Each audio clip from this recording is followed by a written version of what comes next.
Hey girl, it's Coach B. Wiley. I hope you're having a good day. Now, I was doing something around the house and I thought about you in your dating situation.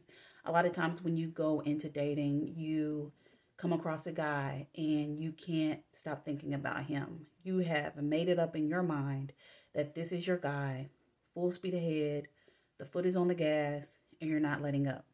But have you considered having a conversation with God?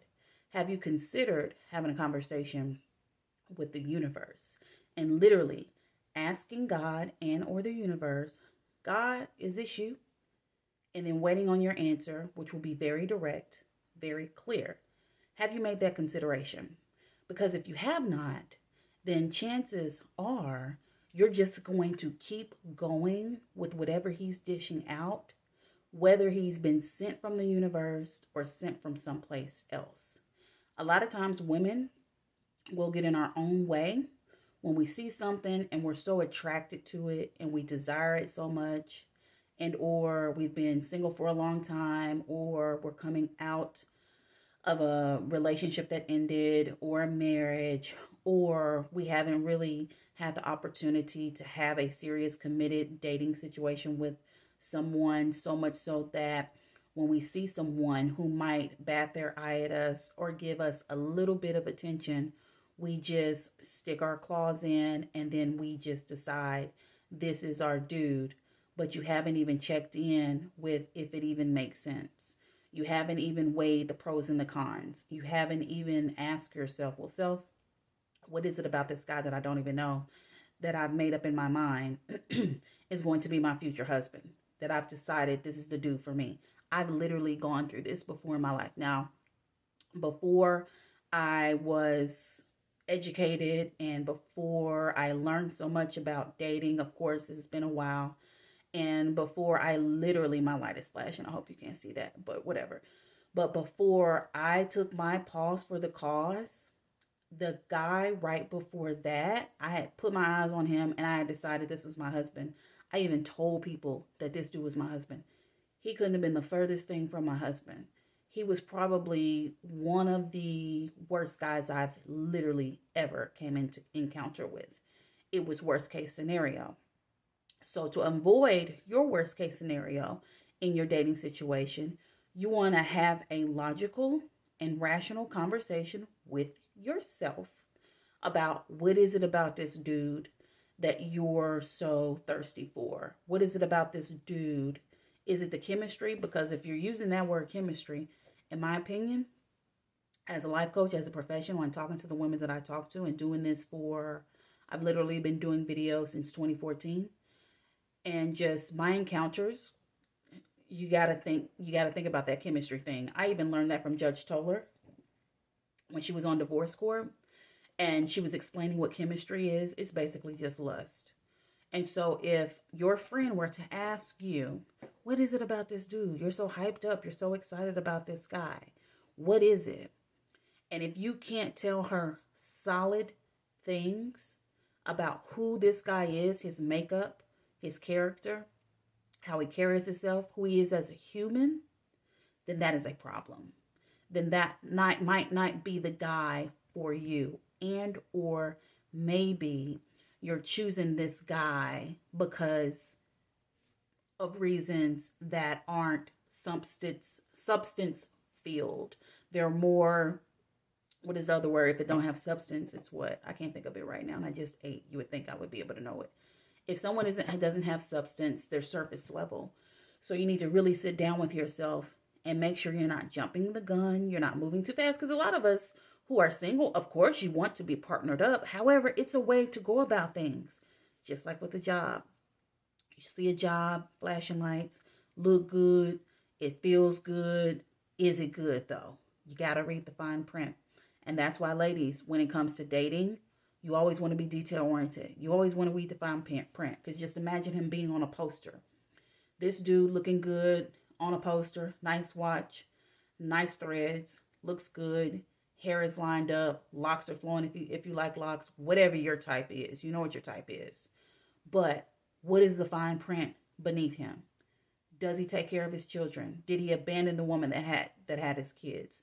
Does he keep his job? Is he a liar? Is he a manipulator? Does he literally find women he knows have been single for a long time and have his hidden agenda to go in and pick them up to put them down? Does he have great character? Does he go to church but then go over and cuss the lady out in the parking lot right after service? You literally have to read the fine print when it comes to dating. Because if you're not willing to take your time and read the fine print, then you can't complain when he literally shows you who he is and it's not anything like you made up in your mind or imagined him to be. Focus on who he's showing you he is. Quit jumping the gun when you're meeting a guy. It's cool to be excited about meeting a guy. You should be excited. People should be excited about meeting other humans. However, be logical, be rational, think things through, come up with pros and cons. Literally have your friend ask you. If you can't ask yourself, because a lot of women, we don't want to do this. We don't want to ask ourselves because we don't want to then talk ourselves out of this dude because we want to get all these dudes, all these opportunities. So have your friend ask you. I mean, call your own bluff. If you're serious about getting in a serious relationship and or dating long term, I mean, come on. You have to do the steps. So if you can't come up with solid things, and what are solid things? Let me just tell you this. Solid things, if I were to meet a dude and I liked him, what I would look for is I want to know how his communication is. Y'all know me. I'm the communication queen. I need to know how he communicates. I need to know how he receives rejection. I need to know if he's a family man because I have a son. I need to know if he has children. I need to know how many children he has. I need to know the relationship with the baby's mother. I personally don't want a guy who has multiple baby mothers. I don't have multiple baby daddies. I have one. I need to know about his job, his work ethic. I need to know about some goals that he's working on. I need to know about his shortcomings. What does he feel about himself? Maybe he's always late. Maybe he is messy. I need to know what he recognizes in himself that he know he needs to change and that he's actively changing. These are adult things. And some of y'all watching this may be like, well, that's dumb. That don't make any sense. Well, yes, it does at the end of the day. Because if you're just going based off looks and threads and haircuts and hairstyles and height, and you want a long-term relationship, what is that going to even matter? 20 years, 30 years, 40 years when y'all are 70 and 80 years old versus what I was just talking about that I ask about, which is communication, which is how does he handle his finances? How does he treat his children if he has any? How does he treat the mother of his children, of his child or children? Why did that end? How does he end things? Is he someone that just goes silent? Does he just quit jobs? I mean, these are things that matter. And especially lastly, you want to make sure this guy is from God and or the universe. And you want to have that conversation as quickly as you meet him. Get it out of the way. As soon as you see him and you feel your heart flutter and you feel like you've been working on yourself, but you got a little desperation in you, go immediately to God and have that conversation. And he will let you know, yay or nay, if this dude is for you. You got it? Are we ready to do a little bit of work to get what we want? Because you don't deserve a good man unless you do the work that is required of you. Just like he don't deserve you unless he's doing the work on his own to deserve and get and receive you. It goes both ways, sis. Who's ready in the comments to just have a simple conversation with God? You start there. Let's start there. That's the first step, right? Have a simple conversation with God and or the universe about this dude. Because you want a clear yes or no. And will you hear God say yes or no? I don't know. It depends on what kind of relationship you have with him. However, he'll show you. The universe will literally roll out the red carpet. Like, is this for you or if it's not? Now, it's on you to act. If you want to continue to go on down that road, even though the universe has told you no, that's on you. But if you want to be obedient, you want to listen, then you'll cut it off because it's not for you. Or you'll keep going because maybe it is for you. Just do that first step. You got it? I don't know if I'm Homer Simpson yellow or not, but hopefully you enjoyed this video. Let me know in the comments what y'all think.